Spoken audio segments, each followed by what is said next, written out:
ପଦିଆ ନାକ ଆଗ ମାଇପ ନେତ୍ରୀ ହେଲା ପରେ ବଢେବ ହପ ମନ୍ତ୍ରୀଙ୍କ ସହିତ ଟୁରରେ ଯାଏ ନଥିଲା କଥାରେ ମୁଣ୍ଡ ପୁରାଏ ଆଜି ଜାଳୁଅଛି ଏଠି ଜାଗର ଷ୍ଟାଣ୍ଡ କରିବ ସିଏ ଏଥର। ସୋନିଆ ପ୍ରଧାନ ବଡ଼ ପୁଅଟି।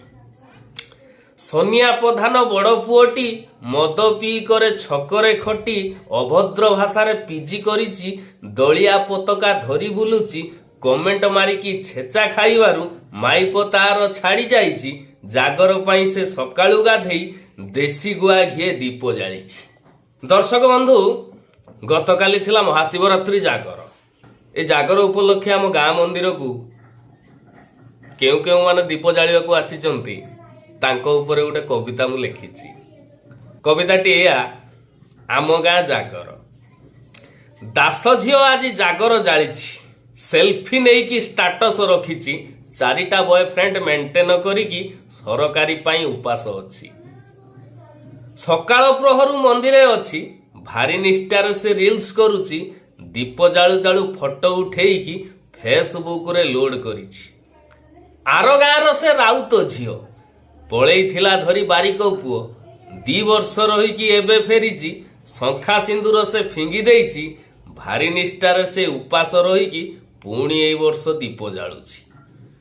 ମହାନ୍ତି ସାହିର ସାନ ଭାଉଜ ହାଫ ପ୍ୟାଣ୍ଟ ପିନ୍ଧି କରେ ମଉଜ ଡାଳ ଧରି ଫଳ ପ୍ରବଳ ହଲାଏ ରିଲ କଲା ବେଳେ କରେନି ଲାଜ। ସିଏ ଆଜି ପୁଣି ମନ୍ଦିର ଆସିଛି ରଙ୍ଗିନୀ ରଙ୍ଗିନୀ ଦୀପ ଜାଳିଛି ଘଇତାଟା ତାର ସୁରଟେ ଅଛି ଧରମ ଭାଇ ତା ଫଟୋ ନଉଛି।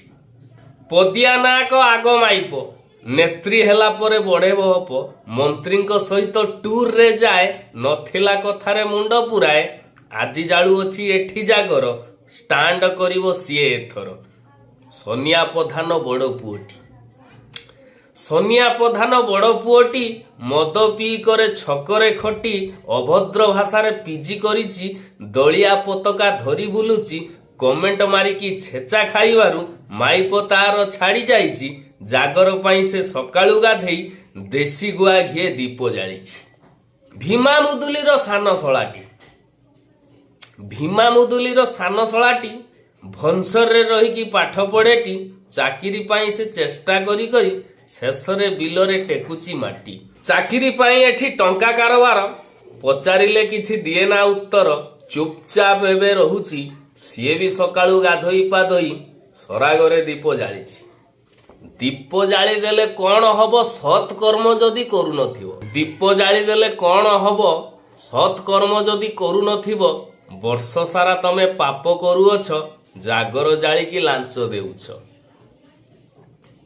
କ୍ଲର୍କକୁ କିଛି ଟଙ୍କା ଲାଞ୍ଚ ଦେଲେ ଫାଇଲ ଯେମିତି ଆଗକୁ ଯାଏ କ୍ଲର୍କକୁ କିଛି ଟଙ୍କା ଲାଞ୍ଚ ଦେଲେ ଫାଇଲ ଯେମିତି ଆଗକୁ ଯାଏ ଜାଗର ରାତିରେ ଦୀପ ଜାଳିଦେଲେ ଭାବୁଛ କି ଶିବ ଦୁଃଖ ଦୂରାଏ।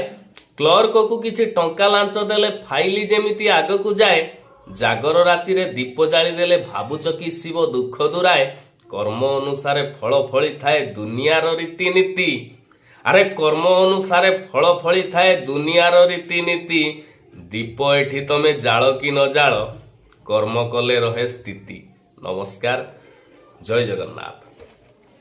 ଇଏ ଥିଲା ଆମ ଗାଁ ଜାଗର ଶୀର୍ଷକ କବିତା ଏବଂ ଏ କବିତାଟି ଆପଣମାନଙ୍କୁ କେମିତି ଲାଗିଲା ଯଥାଯୋଗ୍ୟ ମତ ଆଉ ମନ୍ତବ୍ୟ ଦେବେ। ମୋତେ ଥଣ୍ଡା ପ୍ରବଳ ହେଇଛି ତେଣୁ ଭଏସଟା ଏଭଳି ଶୁଭୁଛି। ମତେ ତ ଥଣ୍ଡା ଛାଡୁ ନାହିଁ ଆଉ କଣ କରିବି। ଆପଣଙ୍କ ମତାମତ ଅପେକ୍ଷାରେ ରହିଲି। ନମସ୍କାର। ଉପସ୍ଥାପନାରେ ଥିଲି ମୁଁ ଶଙ୍କର ଓମ୍ ସରାଳ।